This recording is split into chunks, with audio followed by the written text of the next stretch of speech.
Tercera parte. Le toca a Azae. Pero viene otro compañero. No, bueno, pues no. Venga, pillar. Empezamos en 3, 2, 1, ya. Vale. Corre, él. Oliver, por aquí. Corre.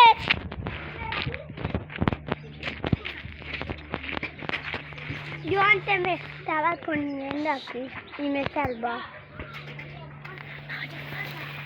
¿Sabes? Pues eso me está pasando, es que estoy así. Sí. Y en el maquillán. ¡Sí, sabes! ¡No sale! ¡Sale burbuja! ¡Cara de bruja!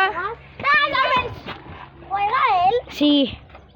Y un tipo raro con gafas. No, calla. La pilla él. ¡Oh, madre! Empezamos. Vamos a por la cuarta parte.